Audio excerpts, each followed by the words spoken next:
Acendam suas fogueiras, afiem suas estacas, pois hoje Murray Rothbard será julgado pelo crime de heresia. Este é o Visão Libertária, sua fonte de informações descentralizadas e distribuídas. Este artigo foi sugerido e escrito por Rodolfo Andrello, revisado e narrado por JJ Liber. Qual deve ser o sentimento de um libertário diante de um vídeo cujo título afirma que Murray Rothbard apoiou a candidatura de alguém da estirpe de George Bush? Quais serão as reações dos espectadores deste vídeo? Raiva? Descrença? Indignação? Bom, talvez tudo isso e mais um pouco. Entretanto, ainda que o título seja por si só desconcertante, trata-se da mais pura realidade. Murray Rothbard, o homem que escreveu A Ética da Liberdade e ostentava um ódio incondicional contra o Estado, foi ele próprio um apoiador de George Bush nas eleições de 1992. Porém, como qualquer pessoa minimamente centrada já seria capaz de supor, esse curioso episódio tem um histórico e um contexto que ajudam a compreender e mitigar esse estranhamento inicial do nosso vídeo.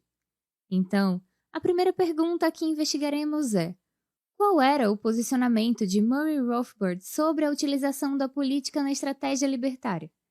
Bem, embora a pergunta seja simples, a resposta para ela variou relativamente no tempo, a depender de qual momento da biografia de Rothbard estaremos analisando. Tomemos como ponto de partida a questão do famoso Libertarian Party dos Estados Unidos. A princípio, Rothbard não mostrava qualquer simpatia pelas propostas do partido. Foi só alguns anos depois que ele alterou suas percepções e até passou a trabalhar em prol desta agremiação política. Mas se há algo que os conhecedores da biografia de Rothbard podem argumentar, é que o célebre economista acabou ao fim de algumas décadas se desvinculando do Libertarian Party, e por isso, segundo eles, até serve de evidência de que não existe espaço para a atuação estratégica de libertários dentro do campo político. O argumento não é de todo ruim, mas ignora outras circunstâncias que se deram após a saída de Rothbard do Libertarian Party.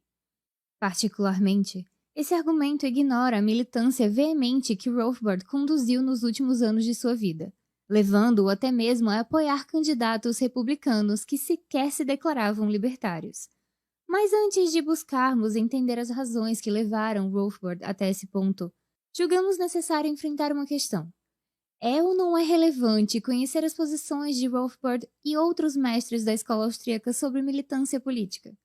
Como é sabido, há quem insista na tese de que o que importa é a proposição ética em si, e não as opiniões de seus formuladores.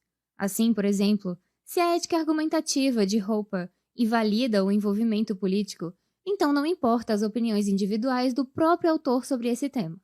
Trata-se, na realidade, de uma saída bastante comum para aqueles que sabem que as biografias de homens como Murray Rothbard e Hans Hermann Hoppe reforçam a posição do uso defensivo da política.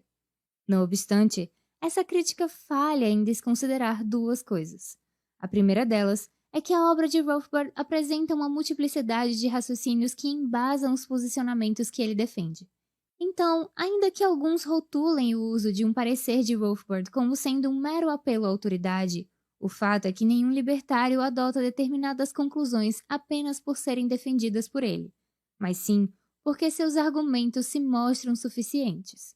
Desta forma, se para Rothbard toda iniciação de agressão é ilegítima, também é verdade que ele não abriria mão de cortar pela metade todas as alíquotas de impostos, se e somente se nenhum outro corte mais radical ou revogações não fossem possíveis.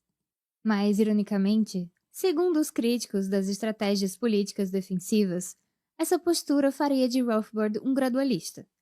Ora, não vemos como uma campanha pelo decréscimo da violência estatal faria de Rothbard um gradualista. Na verdade, segundo Salerno explica, Rothbard era alguém que apertaria imediatamente o botão caso existisse um dispositivo que acabasse com a existência do Estado. E isso, meus senhores, não é compatível com qualquer definição de gradualismo. Cabe, inclusive, citar um raciocínio que o próprio Rothbard apresentou em um texto denominado Você odeia o Estado? No qual ele ilustra justamente esse ponto. Citação.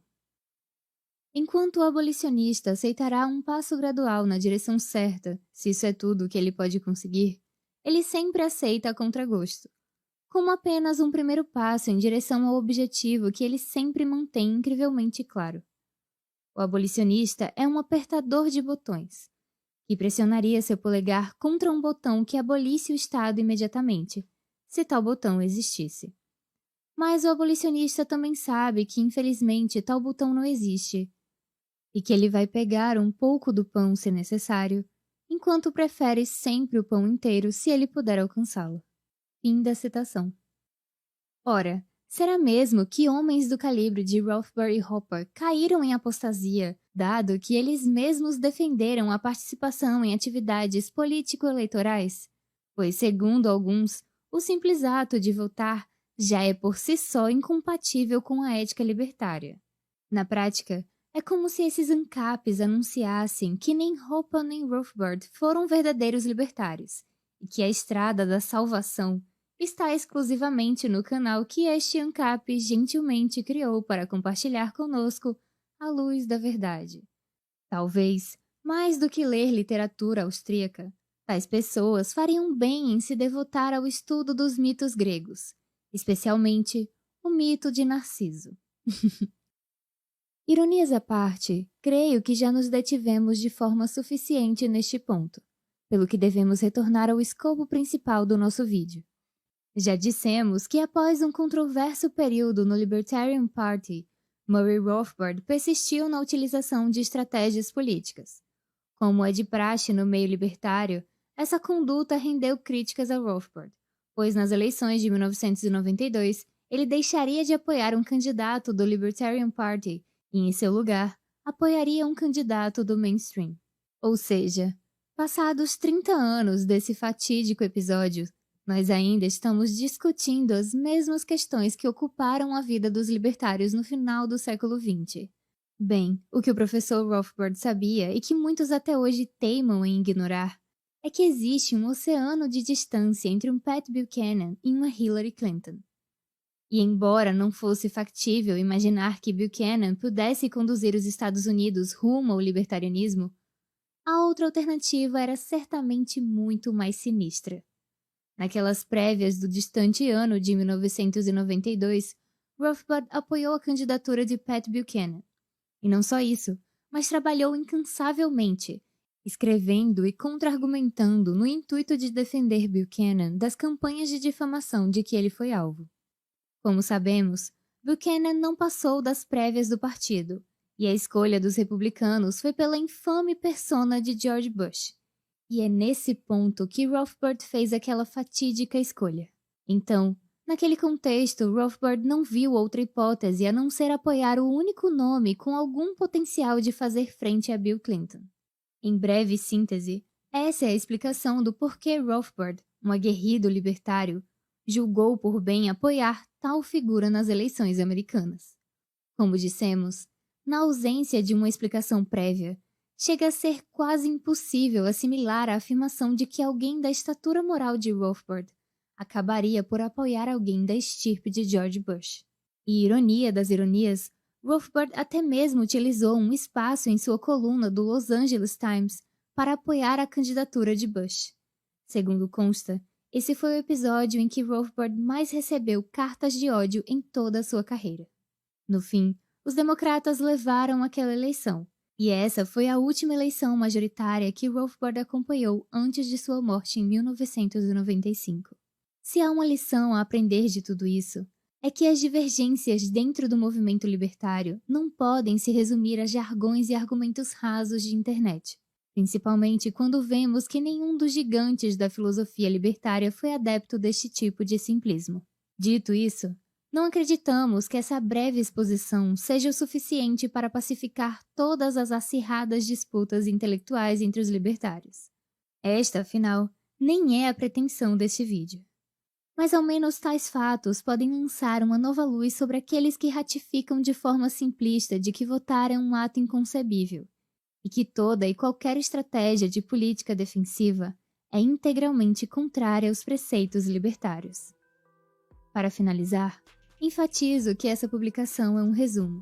Portanto, Aos desejosos de se aprofundar nessas questões, recomendo a leitura do Novo Manifesto Libertário de Samuel Edward Kunken, para um contraponto à visão Rothbardiana.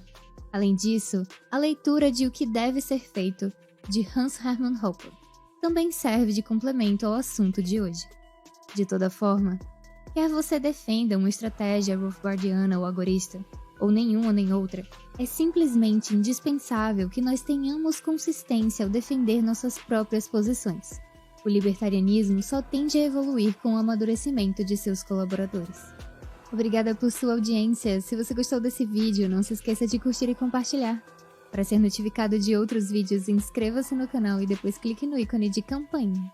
Escreva artigos você também. Acesse o nosso site visãolibertaria.com. Até a próxima!